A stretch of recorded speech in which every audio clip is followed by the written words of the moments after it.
Bem, louvado seja o nome de Jesus. Muito bem, já estamos ao vivo. Saudamos a todos na gloriosa paz do Senhor. Eu sou Ailton José e você está com a gente. Muito obrigado, seja muito bem-vindo.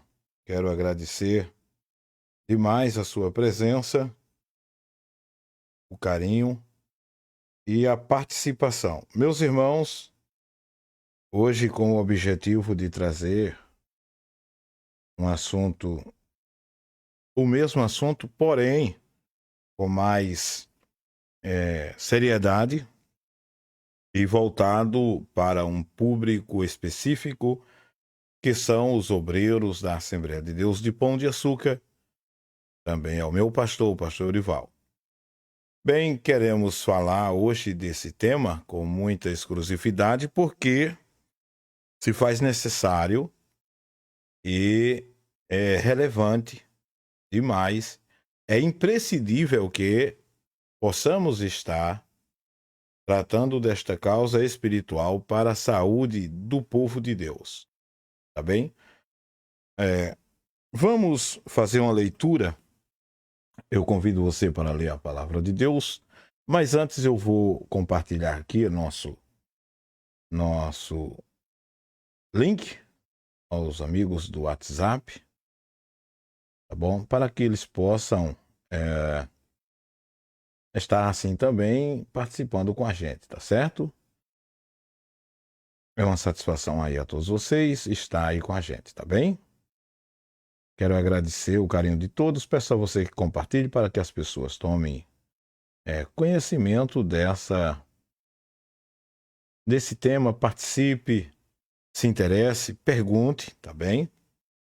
Bem, gente, vamos ler a palavra de Deus, Efésios capítulo 4 e versículos 11 por diante, que diz assim: Ele mesmo, Jesus Cristo, quando ele desceu à terra, fez a sua obra redentora e quando subiu ao céu, diz a Bíblia, ele mesmo deu uns para apóstolos, outros para profetas e outros para evangelistas e outros para pastores e doutores, querendo o aperfeiçoamento dos santos, ou seja, querendo a maturidade dos santos, para a obra do ministério, para a edificação do corpo de Cristo, até que todos cheguemos à unidade da fé e ao conhecimento do Filho de Deus, a varão perfeito, à medida da estatura completa de Cristo,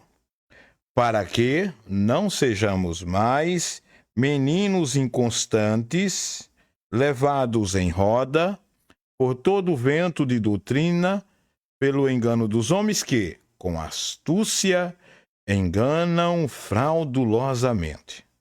Até o versículo 14, tá bem?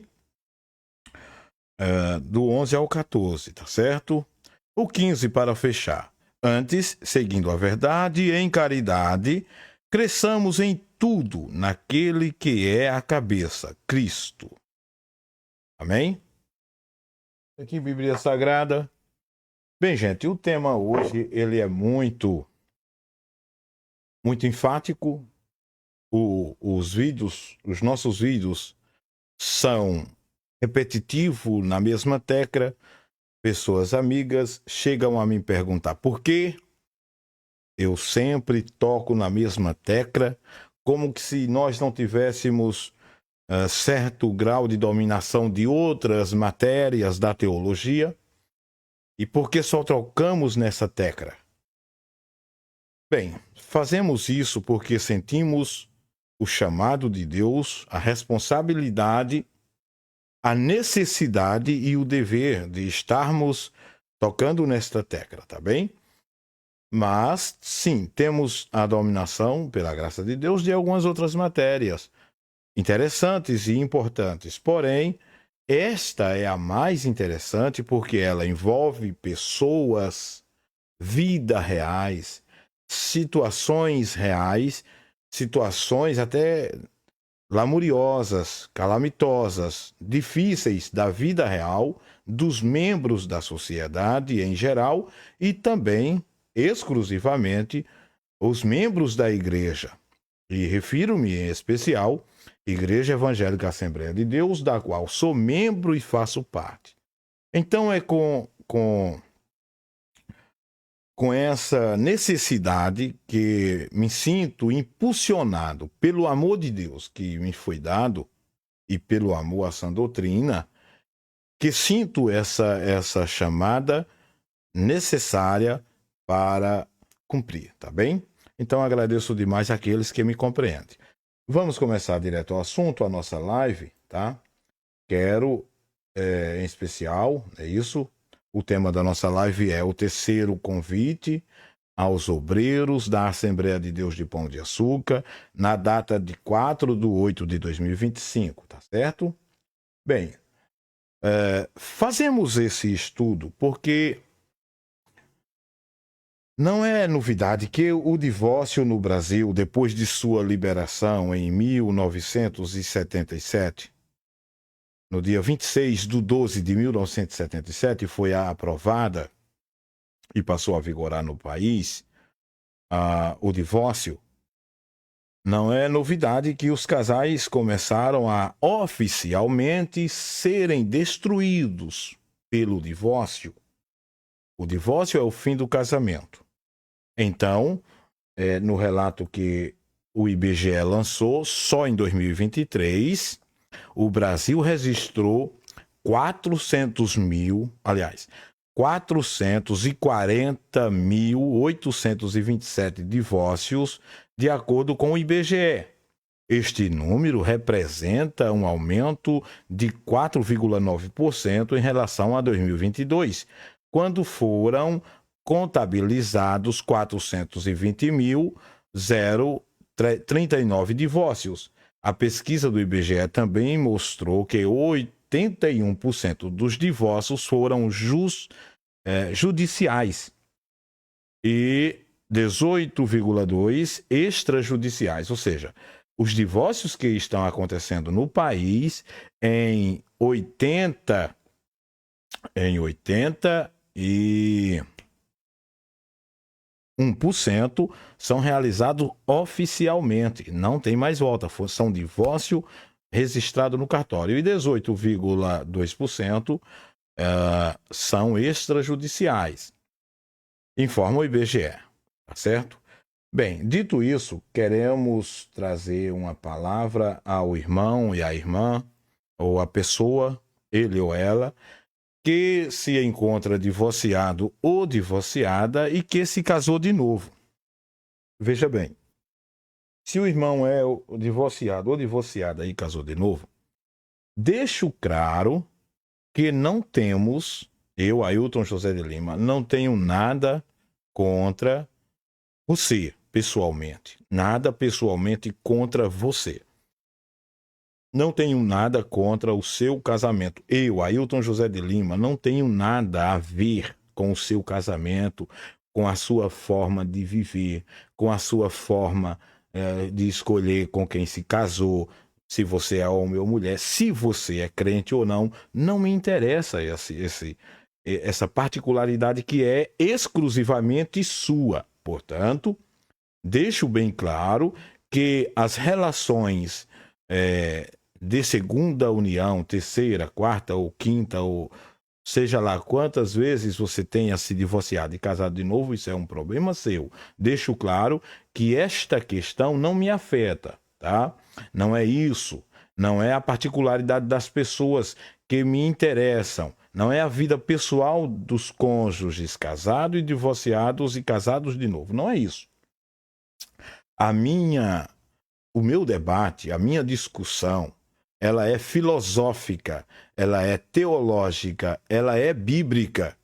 Ela está sustentada no porquê a Assembleia de Deus apoia, realiza casamento de cônjuges que, à luz da Bíblia, se encontram impedidos de recasarem ou de se casarem uma segunda vez, à luz da teologia. Então, deixo claro que não tenho absolutamente nada contra você, meu irmão, minha irmã, amigo, amiga, quer seja crente ou não, que já se divorciou e casou de novo. Não tenho nada a ver com a sua vida. A minha tarefa, a minha missão é falar o que a Bíblia diz. Agora, se eu falando o que a Bíblia diz lhe afeta, aí eu não posso mudar o que a regra divina diz. E aí você, por favor, compreenda o meu direito constitucional de um país democrático de direito, uma sociedade onde impera uma constituição livre, laica, um país laico, onde cada um tem a liberdade de expressão. E, respeitosamente, estou aqui fazendo uso do meu direito constitucional de expressar minha opinião filosófica, minha declaração de fé, minha crença. Então, eu só peço que você compreenda, por favor. Dito isso, quero dizer aos meus irmãos da Assembleia de Deus de Pão de Açúcar que eu, Ailton José de Lima, não tenho nada contra o pastor Eurival de Moraes Silva. E acredito que ele mesmo, já entendeu isso. Porque desde o início de toda a minha luta, eu me mostrei e provei a ele que sou amigo dele. Nada fiz sem comunicar-lhe. Pelo contrário, tudo que eu comecei a fazer antes de fazê-lo. Comecei a comunicar a ele. Olha, pastor, vou fazer assim.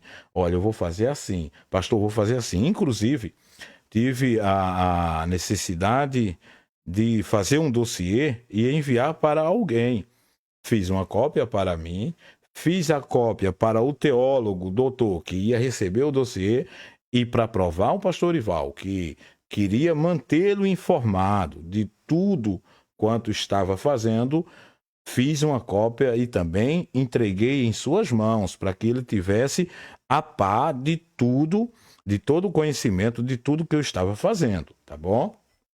Então é isso. Não sou inimigo do pastor Eurival de Moraes Silva, da pessoa dele. Até porque eu gosto dele, é meu pastor. Eu sou da igreja e meu pastor como igreja. A nossa discussão, a nossa posição antagônica dá-se no campo da teologia, da filosofia, do debate, certo? Isso é uma causa que ficou inevitável, certo? Então, desconsidere qualquer ideia, hipótese de que eu venha a ser inimigo do pastor. Jamais. Nem fui, nem sou e nem pretendo ser, tá bem? Então, qualquer falácia, qualquer conversa de que eu não gosto do meu pastor e sou inimigo dele, ela é falsa, não é verdadeira, tá bom? Então, por favor, ignore. Bem, dito isso, quero me dirigir aos obreiros da Assembleia de Deus de Pão de Açúcar, seja aos presbíteros, aos diáconos, aos auxiliares e aos membros de modo em geral, para o que eu vou dizer. Por quê? Porque é muito importante. Não vou chamar os irmãos pelos nomes como fiz da outra vez, porque por questões éticas, tá bom? Por questões éticas. E também eu não conheço mais os nomes dos recém-chegados e o número exato. Então, para chamar pelos nomes e errar os nomes, deixar pessoas de fora que também possam estar interessados pela causa, seria não ser completo neste convite. Então, eu me dirigirei a vocês, meus irmãos, neste vídeo, como aos obreiros da Assembleia de Deus de Pão de Açúcar, aos diáconos, aos presbíteros, aos auxiliares e aos membros, tá bem? Esse é o nosso ponto. Bem, a pergunta que muitos fazem é: por que faço isso? Por que faço esse terceiro convite aos irmãos da Assembleia de Deus em Pão de Açúcar? E a primeira resposta é: os propósitos e as motivações deste terceiro convite que faço aos obreiros da Assembleia de Deus de Pão de Açúcar são: primeiro, isso é muito sério, Porque a Assembleia, a Igreja Evangélica Assembleia de Deus, Pernambuco, na pessoa de seus ministros, quebrou o princípio divino da indissolubilidade do matrimônio. A Igreja Evangélica Assembleia de Deus quebrou o princípio divino da indissolubilidade do matrimônio. Mas as pessoas não sabem o que é princípio divino. E o que é princípio divino? O significado de princípio é primeiro momento da existência de algo, ou de uma ação ou processo.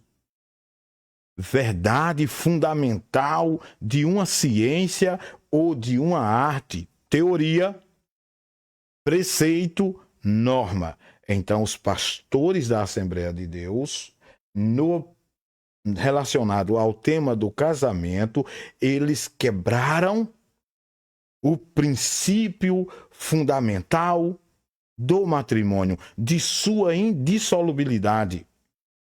Certo? Eles quebraram este princípio, eles quebraram a norma, eles acompanharam o modelo do mundo. E isso é muito grave e isto é muito sério. Por que isto é grave? Por que isto é sério? Por quê? Bem, princípio significa mais outras coisas, mas nós não vamos entrar neste pormenores, porque já é bastante dizer que princípio é a norma imutável de um conceito doutrinário, de uma ideia teórica, normativa, que rege o segmento. E nós, os pastores da Assembleia de Deus, já não mais têm valorizado, já não mais estão valorizando. Eles quebraram, eles deitaram por terra, eles sucumbiram este princípio da indissolubilidade do casamento quando deram apoio ao casamento de pessoas divorciadas. Segundo motivo pelo que faço isso é porque a igreja de Deus é a coluna e firmeza da verdade.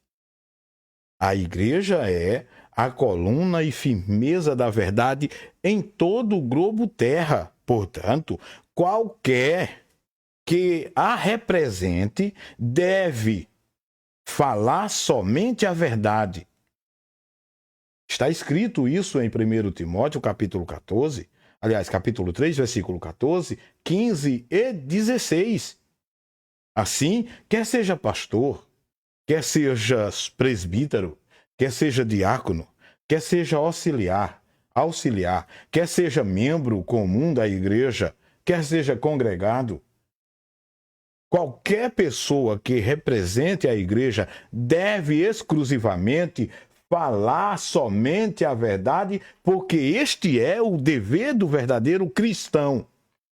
E por esta razão, pela razão de que os nossos pastores da Assembleia de Deus deixaram o princípio da verdade, deixaram de falar a verdade, ensinando doutrinas errôneas quanto ao casamento, eu estou aqui. É por isso que eu estou nessa luta.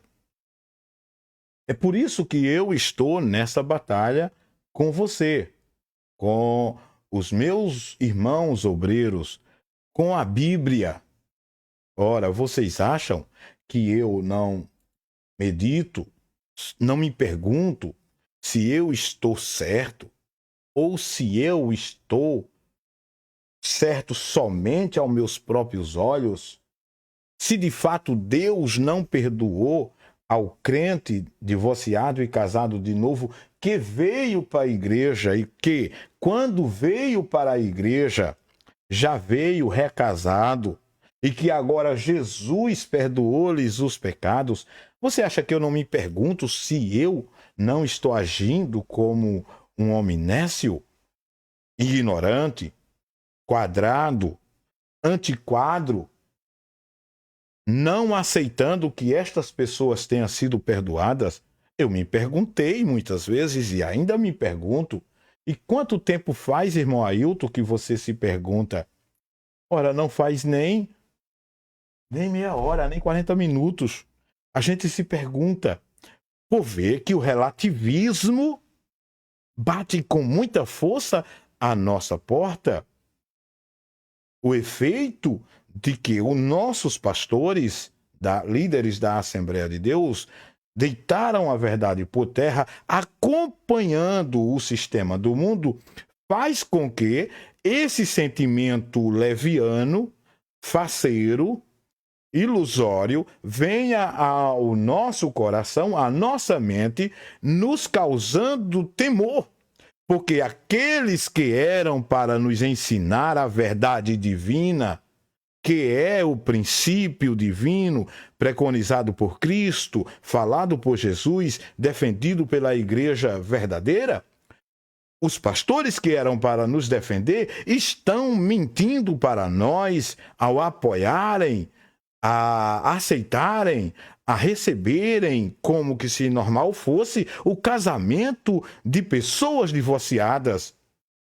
E isso gera uma contradição, uma confusão, uma má compreensão na cabeça dos recém-chegados à igreja, que vem e assiste esse tipo de aceitação da igreja, que não é aqui só em Pão de Açúcar.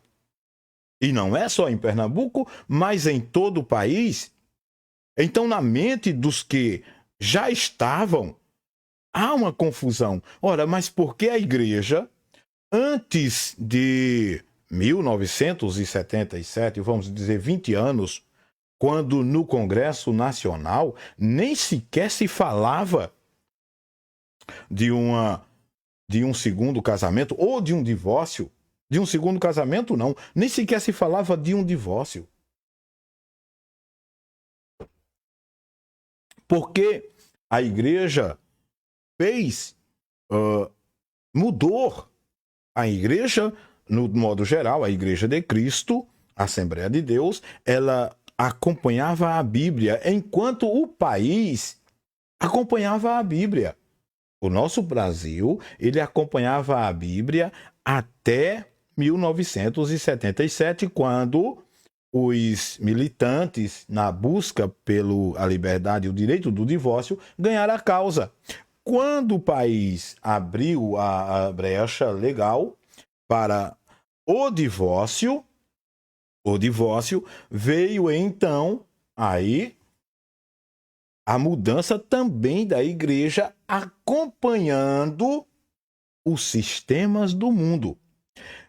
Como eu li há pouco, você deve ter lembrado aí, 440 mil em um único ano e 800 e alguma coisa de divórcio em um único ano no país, no Brasil. Imagine aí em 10 anos, imagine agora que o divórcio já existe unilateral. Como assim, irmão Ailton, unilateral? Se a mulher quiser separar do marido, se não tiver filho pequeno, ela nem precisa dizer ao marido, vou me divorciar de você. Não, ela vai no cartório, pede o divórcio, ela lá assina e o marido, quando sabe da bomba, já está divorciado. Quer dizer, a prática tecnológica do divórcio. Não existe mais apelação, não existe a necessidade mais de diálogo para tentar salvar o casamento. Por quê? Porque se industrializou o divórcio, ok? Agora, o que não pode acontecer é que a igreja, coluna e firmeza da verdade, abrace, aceite um conceito falso, um ensino falso, uma prática errônea, contrária à Bíblia, e ensine a igreja, aos simples, aos cristãos, como se verdadeiro fosse. Isso é inadmissível. E uma igreja pode fazer isso, porém, ao fazê-lo, imediatamente, essa instituição deixa de ser a Igreja de Cristo e passa a ser um órgão comum da sociedade, o que nós, servos de Deus, não podemos admitir isso. Não podemos admitir isso. A Igreja de Deus tem que falar a verdade. Então, esse é o segundo motivo pelo qual faço isso. O terceiro motivo pelo qual estou fazendo esta live está escrito num dos versículos da Bíblia, o terceiro motivo é porque o fundamento de Deus está firmado em dois princípios imutáveis e é uma marca de Deus, um selo de Deus. E são, na verdade, duas. Ora, o fundamento de Deus está firmado em dois princípios imutáveis. E esses princípios é a sua marca. Primeira, o Senhor conhece os que são seus. Não se engane. Meu irmão, minha irmã, Deus não mudou. Deus está lá no mesmo canto e a sua palavra, ela não muda, ela não passa. O Senhor conhece os que são seus. É o primeiro princípio. E o segundo princípio é: qualquer que profere o nome de Cristo, aparte-se da iniquidade. Esta é a causa, a terceira causa, a razão pela qual estou fazendo esta live. Ok? Deus não muda, ele conhece os seus e ele exige que qualquer que profere o seu nome aparte-se da iniquidade. Logo, o casamento de pessoas divorciadas é crime de adultério. Só no país chamado de Brasil, o adultério deixou de ser um crime ilegal. Por quê? Porque o adultério, à luz do princípio teológico, foi abrandado, foi normatizado na troca de cônjuge pela prática do divórcio. Mas o crime de adultério ainda rege o nosso Código Penal no artigo, salvo engano, 240. Ainda é crime, está em perfeita atualização, em vigência. Mas não tem importância, porque a prática supera as expectativas de quem quer viver uma vida justa. Entretanto, na igreja evangélica, não pode-se adaptar-se ao mundo, aos costumes do mundo, ao modelo do mundo. Por quê? Porque a mente do brasileiro é uma. A mentalidade, a fé, a crença do brasileiro cristão é outra. O reino, a ideia, a filosofia do brasileiro não cristão é uma. A mente, a ideia, a filosofia, a crença, a fé do brasileiro crente, cristão, é outra, totalmente diferente. Não podem ser iguais, não podem ser parecidas e nem imitadas. Para o brasileiro comum, que não conhece a Deus, o pecado de adultério e o crime de adultério deixou de ser pecado. Mas para o homem de Deus, não. Para a mulher de Deus, não. O adultério é um crime, o adultério é um pecado, está na Bíblia. E para os senhores que ainda procuram desconhecer, no Oriente Médio, assim como no Velho Testamento, o adultério é um crime punido com a morte, dada a intensidade de sua gravidade. Agora, a Assembleia de Deus está cheia, abarrotada de líderes, de obreiros, com a mente cauterizada, com a mente cega, usando aqui um português nordestino. Os pastores da Assembleia de Deus estão com os olhos vedados que não conseguem ver, ou se vê, ignorando o fato de que adultério é adultério, ou adultério não é mais pecado de adultério. O adultério é. Agora, eu chamei os irmãos para que conversássemos esse assunto, tá bem? Foi para isso, tá certo? Para constatar que o adultério é mesmo uma coisa ofensiva, o apóstolo São Tiago disse: adúlteros e adúlteras, não sabeis vós que a amizade do mundo é inimizade contra Deus? Portanto, qualquer que se fizer amigo do mundo, ou qualquer que quiser ser amigo do mundo, constitui-se, declara-se inimigo de Deus. Está em Tiago 4:4.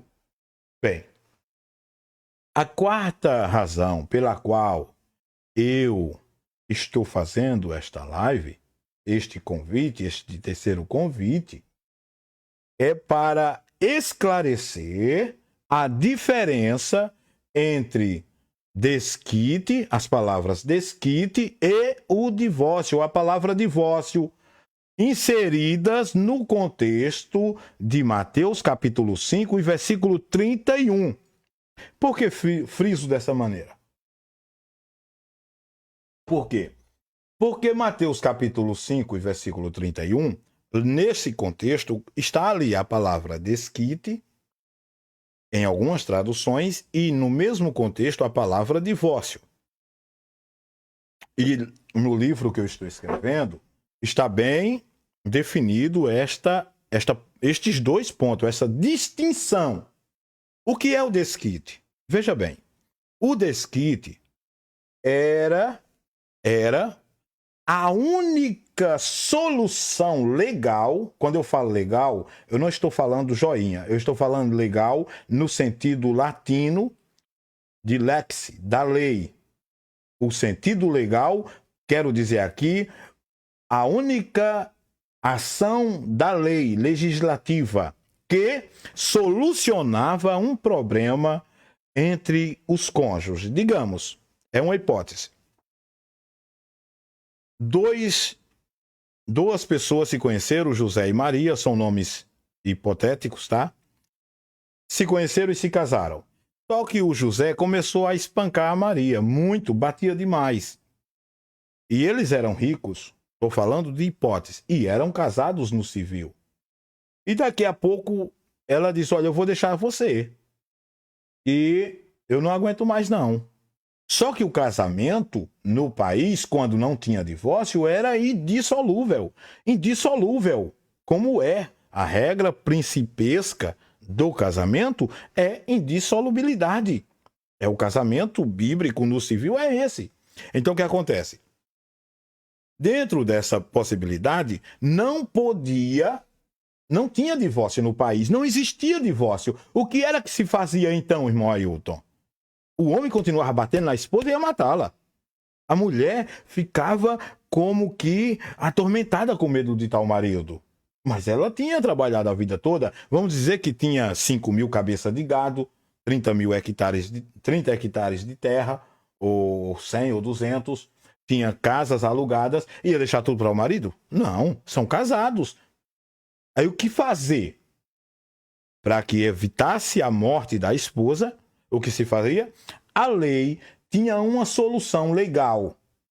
O nome dessa solução era o desquite. O desquite era uma ação legal. O casamento, os casais iam lá e diziam: ó, a gente vai se separar, doutor, não aguenta mais. Depois de acompanhada palestra, 2 anos de aula, de conversa, aí o juiz definia, repartia os bens. Atenção, porque isso é muito sério, porque muitas pessoas leigas vai à mídia tentar explicar o que é desquite e erram nisso, confunde, dizendo que há distinção entre desquite e divórcio, distinção abissal. Não existe. Desquite é o mesmo divórcio, sendo com uma única, pequeniníssima diferença. Então, separava os corpos, a mulher ia dormir numa casa separada do marido, ou perto ou longe. O marido ia dormir em outra casa, separado da esposa, ou perto ou longe. Os bens eram repartidos, tá? Os bens do casal eram repartidos legalmente por força da lei. O nome disso era desquite. Porém, os desquitados não podiam se casar pela lei. A lei não dava o direito de um desquitado se casar. E por quê? A pergunta bilionária. Por que, irmão Ailton? Porque a lei era submissa, temente ao poder religioso. Quando eu falo temente aqui, não é porque tinha medo, pavor, fobia, não. Eu estou dizendo temor, temente, no sentido de respeito. O Brasil viveu um período áureo em que os tribunais, os tribunos, os oficiais da nação, a liderança, os líderes políticos temiam, respeitavam, zelavam a Deus. Isso está nos postulados da escola, isso está nos ensinos de principal matriz de ética e cidadania, de ética e civilismo. Você basta olhar os livros históricos e os livros de constituição de ética, você vai pensar que é um padre ou um pastor que lecionava. Não, era um cidadão comum. Ensinava as crianças a orarem, ensinava as crianças tomar bênção a pai e a mãe, respeitar os professores, ensinavam a falar com Deus, ensinava acerca da criação, acerca da Bíblia, acerca de todo o princípio cristão.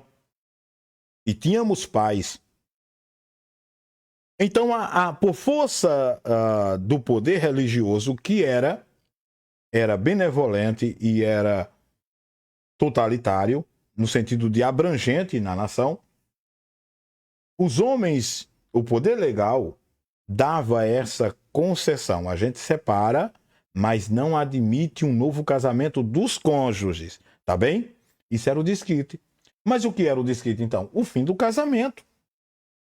E por isso, os tradutores da Bíblia em português, em tais épocas, dizem em Mateus 5:31, portanto, ouviste que foi dito, Jesus dizendo, ouviste que foi dito, qualquer que deixar sua mulher, dê-lhe carta de desquite. Por quê? Porque na época, no Brasil, não tinha divórcio. E por que algumas versões usam divórcio? Porque desquite é um divórcio. E porque, em muitas consciências dos tradutores, no país não existia divórcio. Seria paradoxal usar o termo divórcio num país que não existisse. Você está entendendo? Eu estou sendo claro? O desquite acabava o casamento, mas os cônjuges desquitados ficavam impedidos de recasar de novo. Com a aprovação do divórcio, o fim é absoluto. Os cônjuges se separavam, se separam, se divorciam e têm, a partir do momento em que se divorcia, pela égide da lei, a liberdade de se casar de novo. E aí começou o país a dar cambalhotas num desenfreio abismal, descendo.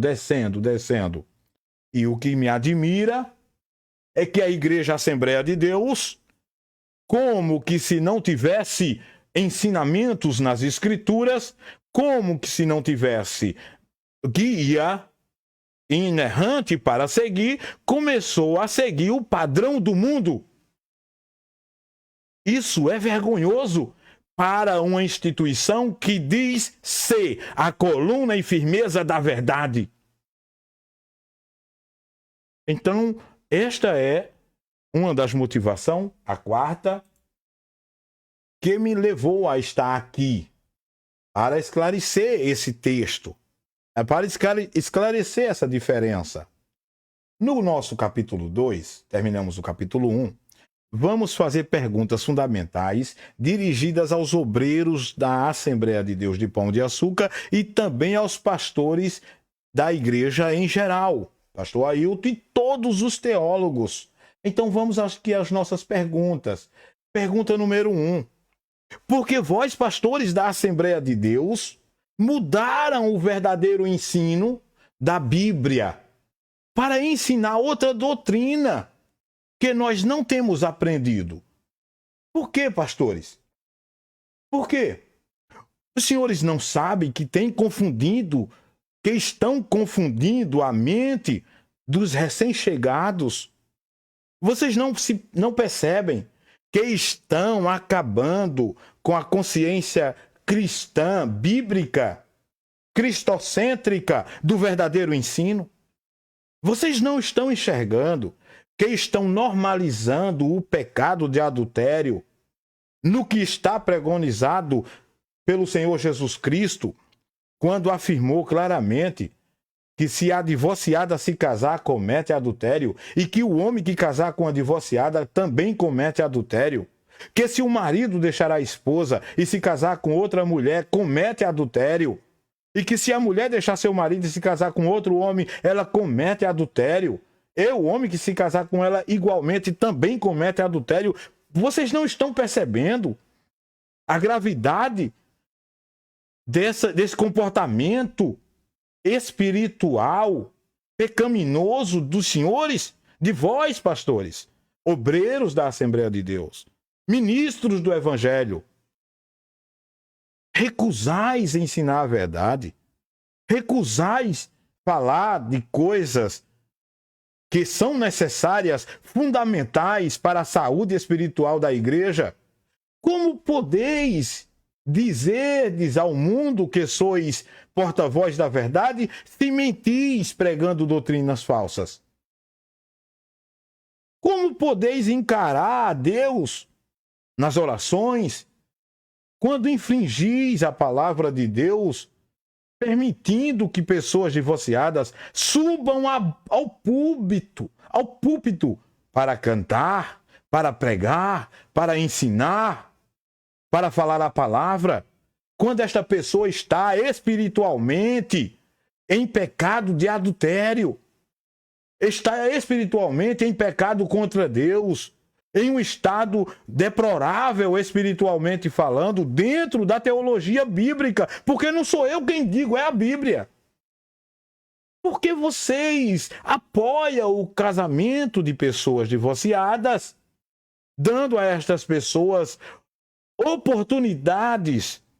Eu não sou aqui, olha, veja bem, quando eu falo isso desta forma, eu não estou aqui dizendo que estas pessoas são inferiores a mim ou a qualquer outra pessoa, não. Mas eu estou dizendo que a ação de a credibilidade recair nas costas, nos ombros de uma pessoa divorciada para pregar, para falar, eu estou aniquilando o antigo e legítimo ensino da igreja fundamentado na Bíblia.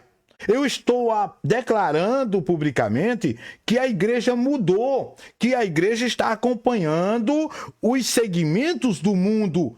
E estou declarando que a palavra de Cristo já não é mais útil, já não tem mais valor. Porque se Cristo disse que o divorciado, o casado de novo é adultério, é adúltero, e eu pego, como pastor de uma instituição que o representa, pego e desfaço isso, dizendo que essa pessoa está perdoada e que não está em adultério, eu estou desmentindo o que Jesus ensinou. Eu estou negando o ensino da Bíblia. Eu estou apoiando o pecado, a menos que a Bíblia não tenha importância para mim. Então eu pergunto, a Bíblia tem, pastores da Assembleia de Deus, ou não, importância para vós? Eu estou com uma live que gravei ontem e vou soltá-la aqui. Eu ia soltar ela hoje, eu gravei ontem à tarde a live que eu ia soltar hoje. Você ia assistir uma live gravada. Mas ela é tão pesada, tão pesada, tão pesada, que eu senti no coração que vocês não estão prontos para ouvi-la. Porque ela é muito forte. Mas em breve, brevissimamente, soltarei. E doa quem doer, custa o que custar. Bem, a segunda pergunta que eu faço é: por que vós, pastores da Assembleia de Deus, fazeis distinção entre o casamento do não crente do casamento do crente, sabendo vós que tanto um quanto o outro ambos têm o mesmo dever de conservar a aliança de fidelidade? Por que, pastores da Assembleia de Deus, vocês fazem distinção de um casamento de uma pessoa não crente do casamento da pessoa crente? Vocês dizem o seguinte: indiretamente vocês estão pregando, ao apoiar o casamento de uma pessoa divorciada que vem para a igreja, que o casamento do não crente é diferente. Eu vou explicar, viu? Exemplo, uma pessoa vem para a igreja. Aí essa pessoa, ela é divorciada e casada de novo, ok? Divorciada e casada de novo. Aí o pastor diz: e aí, meu irmão, você chegou? Cheguei, pastor. Conte sua história. Olha, pastor, eu fui casado, eu estou dando uma hipótese, tá? Se caso essa é a sua história, não me interprete mal, meu irmão, por favor. Não tenho nada a ver com a sua vida. Se isso aconteceu com você, lamento profundamente. Lamento profundamente. Não estou me referindo a ninguém. Estou dando uma hipótese que é praxe, que acontece diariamente na igreja, nas igrejas. E agora muito mais. Aí, pastor, eu fui casado, convivi, vamos dizer que 15 anos com a minha primeira esposa, gerei filhos e filhas, obviamente, 4 filhos, é uma hipótese, ou 3, ou 2. E depois, pastor, o casamento não deu certo, aí apareceram os problemas, porque o senhor sabe, casamento é problema, eu sei, meu filho, eu sei. E aí ela disse que não me queria mais, ela foi-se embora. Arrumou outra pessoa também. Aí, pastor, eu fui e me casei com a minha esposa. Aí, meu pastor, agora já faz 10 anos que eu sou casado com essa nova esposa. Ela pode ser nova ou velha, não vem ao caso. Ela casou de novo. E depois eu vim para a igreja, aceitei Jesus. Eu não conhecia Jesus. Eu não sabia. Eu não tinha entendimento. Aí vós, pastores da Assembleia de Deus, sabe o que vocês fazem? Aí vocês estendem a mão e abençoa este casamento, este segundo casamento. Vocês estão cometendo crimes teológicos. Vocês estão cometendo erro doutrinário. Vocês estão cometendo erros abomináveis. Vocês estão cometendo heresia. Vocês estão abençoando aquilo que Deus não abençoou. Vocês estão fazendo distinção. De que maneira? Explico. Veja, vocês tratam o casamento de uma pessoa não crente como que se o não crente tivesse direito de trair, porque não conhece Jesus, tivesse o direito de ser infiel, tivesse o direito de quebrar as regras matrimoniais, tivesse o direito de se divorciar porque está lá no mundo. E depois de lá no mundo, pode casar de novo e se vir para a igreja, aí sim, começa a nova vida. Não, senhores, vocês estão errados. Tudo que um homem faz, ele pode ser perdoado. Ou tudo que um homem fez lá no passado pode ser perdoado e é perdoado ao aceitar Jesus. Mas o casamento, senhores, é uma aliança indissolúvel para o homem. Mesmo que no Brasil há a cláusula de divórcio na lei, a lei do divórcio foi aprovada, nós temos essa consciência. Mas a lei do divórcio no Brasil é só no Brasil, um pedacinho de terra deste tamanho no universo que Deus criou. A Carta Magna da Humanidade não é a Constituição brasileira, não são os códigos civis do Brasil, não são o Código Penal e as legislações brasileiras. Não, senhores. A Carta Magna da Humanidade, o livro que Deus instituiu como regra divina de modelo de porte para quem quer ir morar no céu, é a Bíblia Sagrada, não são os códigos de lei. Para o homem, para a comunicação com o Criador, é a Bíblia, a palavra divina. E não os códigos civis, não a lei. Isso significa que a lei brasileira está em desacordo com a Bíblia ao apoiar o divórcio. Eles tiveram suas motivações, eu as conheço, eu leio. Agora, eles cometeram um ato, aprovaram um ato que é contra o princípio divino. Portanto, qualquer pessoa que se divorcia e casa de novo está contra Cristo. Não é contra eu. Eu não criei as regras. Eu não formulei os códigos. Eu não os instituí. Foi Cristo quem formulou a Bíblia, a regra, e os homens fizeram no Brasil a aprovação do divórcio, não eu. Então, se você divorciou e casou de novo, você está em contra Cristo, mesmo sendo crente. Você está contra um princípio da Bíblia. Agora, veja, senhores, eu estou aqui com o Código Civil da doutora Maria Helena Diniz, a 14ª edição, e eu vou ler aqui, mesmo com a lei do divórcio, o que são os deveres de ambos os cônjuges. É só 4 pontozinhos pequenos, para deixar isso claro, para deixar isso fixado como pregos, bem fixado e virar da ponta do que eu estou dizendo. Olha, artigo 1566, são deveres de ambos os cônjuges. Primeiro, fidelidade recíproca. A fidelidade é um dever divino, sagrado, bíblico e legislativo. É uma obrigação. Dever é obrigação. Dever é obrigação. Ok? Então veja, um homem casado, quer seja crente, quer não, por força da lei, ora, diante de Deus ele já é rebelde por não ser. Por não ser fiel. Ele já é rebelde. Mas diante da lei, ele se torna rebelde 2 vezes.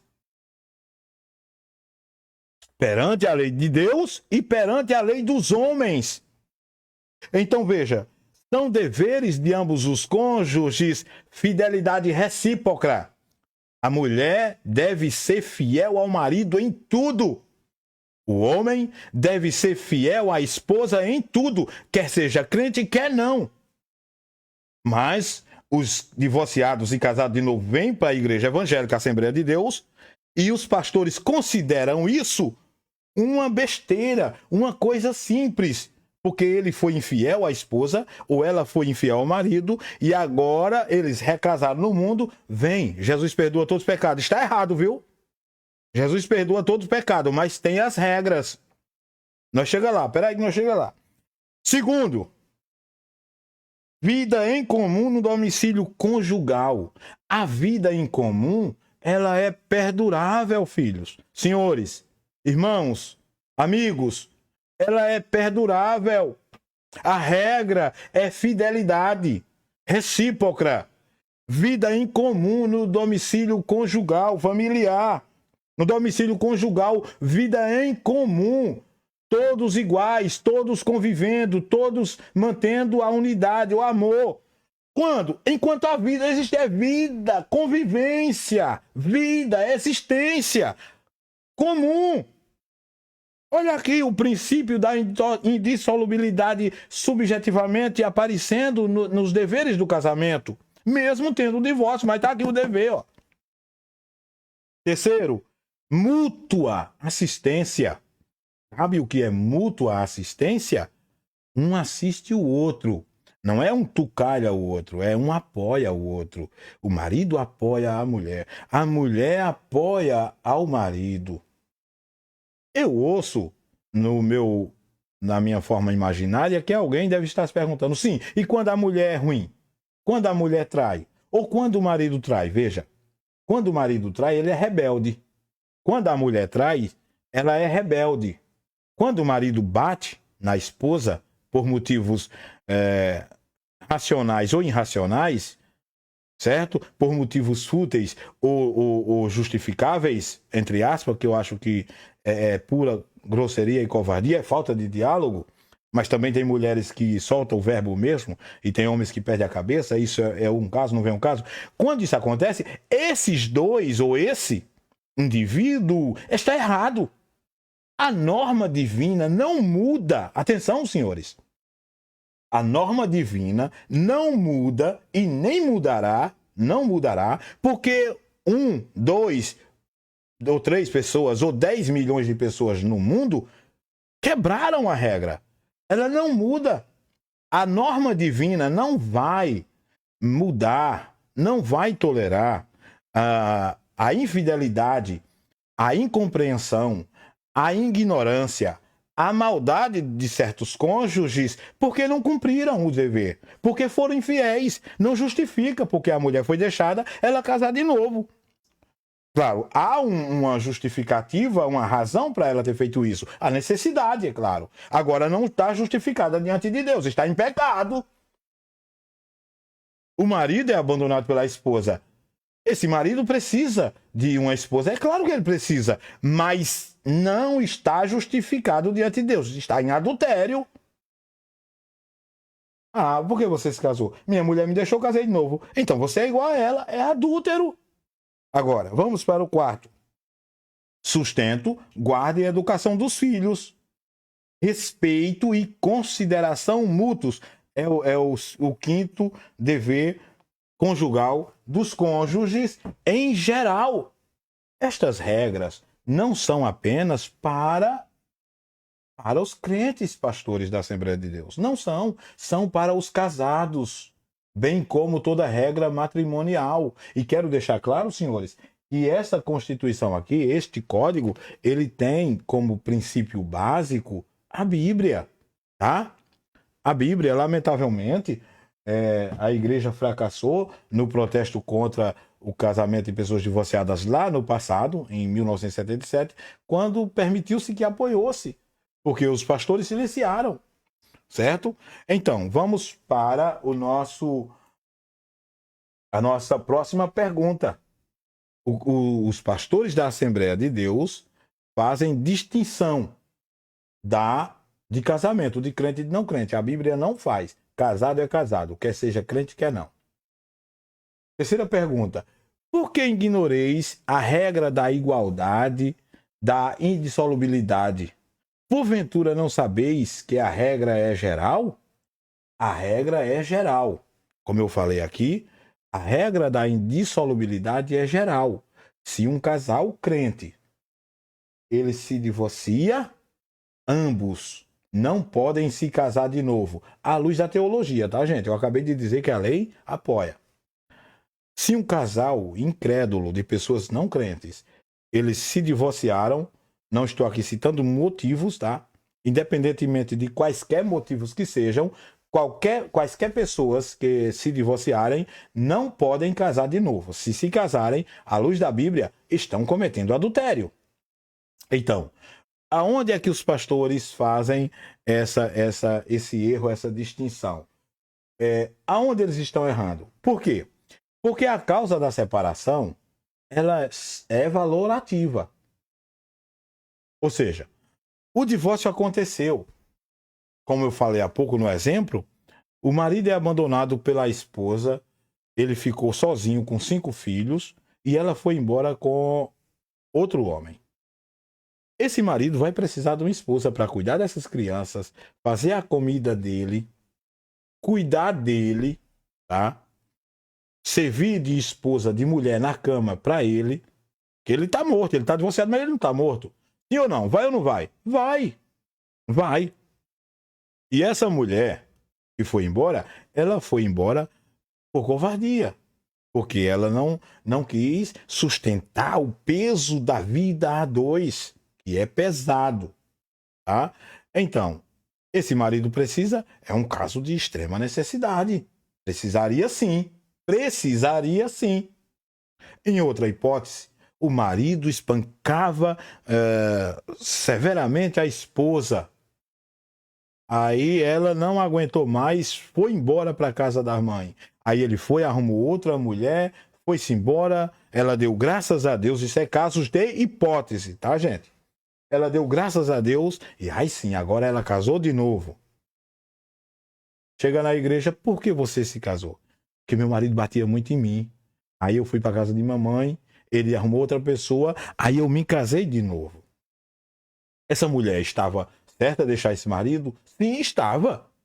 Estava certa. E olha, você analisa, se ela não deixasse, poderia ser que ele a matasse. Tá certo?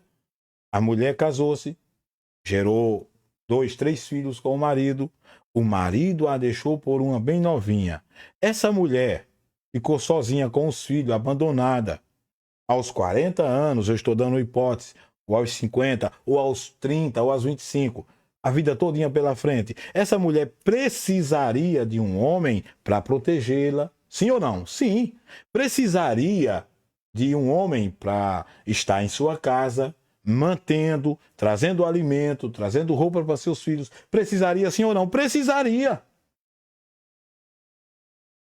Então aí, nestas circunstâncias, pastores da Assembleia de Deus, cabe perfeitamente bem fazer esse juízo de valor e dizer aquela frase costumeira que vocês sempre usam, esse jargão.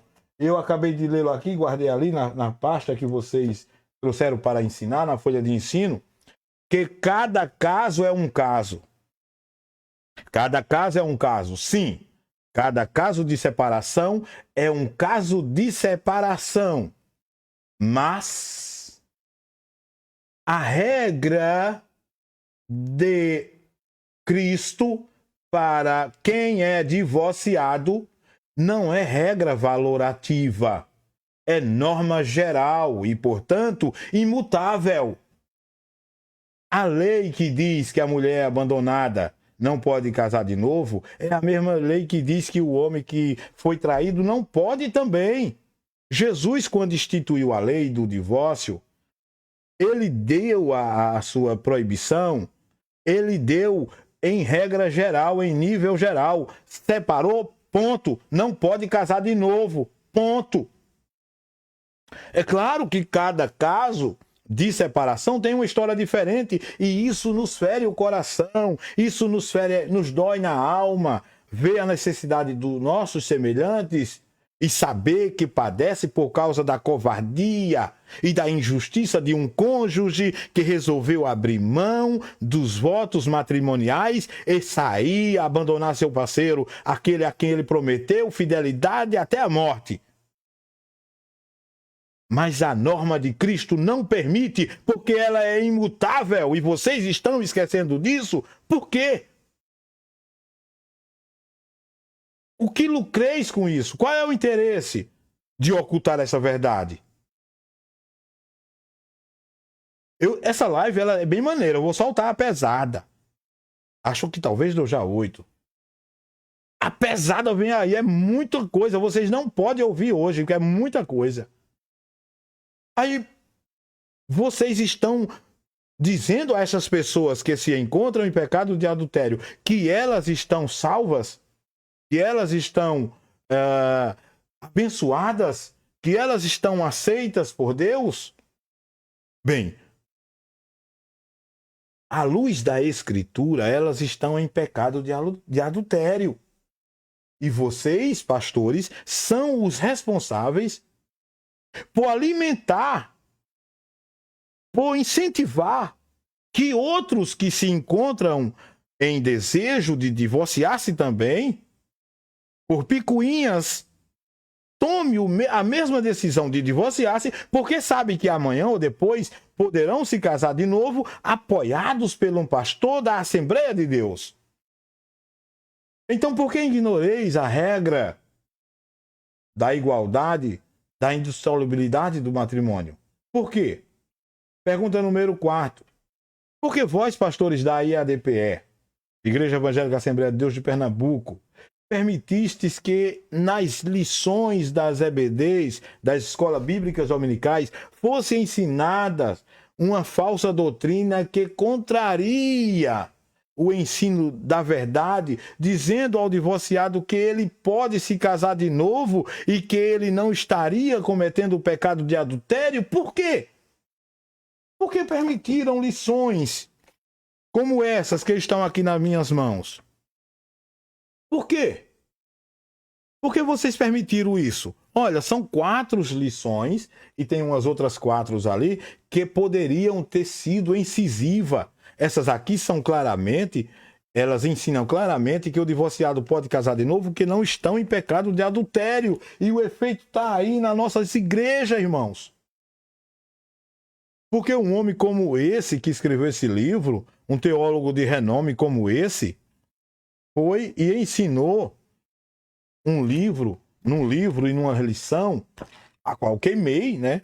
Ensinou que um divorciado pode se casar de novo, contrariando o princípio geral da norma matrimonial que está defendida na nossa declaração de fé. Por quê? Pergunta número 5. Por que é, pastores da IADPE, que vos tendes quebrado o princípio da indissolubilidade matrimonial que rege a nossa declaração de fé, a declaração nacional de fé que está aqui nas minhas mãos? Está aqui, ó. Está aqui a declaração de fé e os pastores estão ignorando. A declaração está na minha mão, dizendo, ó, essas palavras que eu falo não são minhas. Da declaração de fé está aqui nas minhas mãos e está aqui na tela, tá? Está nas minhas mãos e está aqui na tela, ó. Deixa eu botar para você. Olha o que diz a declaração de fé. Deixa eu botar aqui para você ler também comigo essa parte aqui. Vou botar assim para você ler, ó. Veja o que diz. Reconhecemos o casamento civil e o religioso com efeitos civis, desde que não afrontem os princípios bíblicos e, em especial, não seja realizado entre pessoas divorciadas, em desacordo com o preconizado pelo Senhor Jesus. Declaração oficial das Assembleias de Deus. Gente, se a igreja está dizendo na sua declaração de fé que não aceita, não reconhece o casamento de pessoas divorciadas, é porque o casamento de pessoas divorciadas é adultério. Você que é crente e está na Assembleia de Deus e o seu pastor tem lhe dado a cobertura, essa live serve não é para lhe atacar, mas para alertar. Alertar você, alertar meu irmão que assiste, que vê essas pessoas, para que acordemos, porque o relativismo, o tem nada não, está cegando a mente do povo de Deus. Ou o pecado não é mais pecado, gente? Parece que a irmã Creuza de Oliveira, saudosa memória, e ainda vive o nosso irmão, e agora esqueci o nome dele, ele canta, parece que o pecar não é pecado mais, parece que o errar não... Victorino Silva, não é errado mais, parece tão comum pedir mais um perdão, parece que o amor não está nos corações, um abismo chama outro abismo e assim o crente vai. O pecado já não é pecado mais? Estais vós tão cauterizados que não percebeis a gravidade? Eu vou soltar a live é pesada, viu? Não vou soltar hoje, talvez de hoje a 8. Então, esse é o nosso motivo. Então, vou fazer assim, tá aqui o terceiro convite aos obreiros da Assembleia de Deus em Pão de Açúcar é este. Se o entendimento de vocês, meus irmãos, se o entendimento de vocês, obreiros da Assembleia de Deus de Pão de Açúcar, se o entendimento que vocês têm acerca da cláusula de exceção para dar a aprovação ao segundo casamento de pessoas divorciadas é por causa da vossa compreensão de Mateus capítulo 5 e versículo 32, então, respeitosamente, eu vos convido para termos uma conversa teológica dentro desse tema. E agradavelmente vos receberei. Esse é o convite que eu faço a você. Se pois me ignorades, e ainda mais esta vez não me ouvides, então conversarei aqui mesmo. 2, 3 pessoas olhando a minha live, olhando meus vídeos, mas depois vocês não digam que eu não avisei. Vocês não poderão dizer-me, você não me convidou, você não me chamou. Então estou chamando. E no prazo de mais ou menos 8 dias, se não vier ninguém, eu vou soltar a outra live. E sei, de certeza, que vai ferir, vai machucar. Mas é a verdade. Espero, e seria muito bom, que você, obreiro da Assembleia de Deus de Pão de Açúcar, que talvez não tenha muita empatia com a minha pessoa, por causa dessa verdade, não sei, estou falando dentro de uma possibilidade. Se você me reprova, se você não me leva em consideração, mas está curioso porque sabe que esta live é dirigida aos obreiros da Assembleia de Deus, e isso inclui você, eu sugiro que não assista a live que eu vou soltar aqui antes de assistir essa, porque essa é um preparo para a outra, tá? E se assistir a outra, a primeira pergunta, vim conversar comigo, vim tomar satisfação, a primeira pergunta é: você assistiu a live primeira? De segunda do dia 4? Não. Então volte e assista. Depois você venha conversar comigo. Abraço. Vamos terminar. Obrigado. Compartilhe e leve a verdade em consideração, pelo amor de Deus. Levemos em consideração. É para salvar vidas.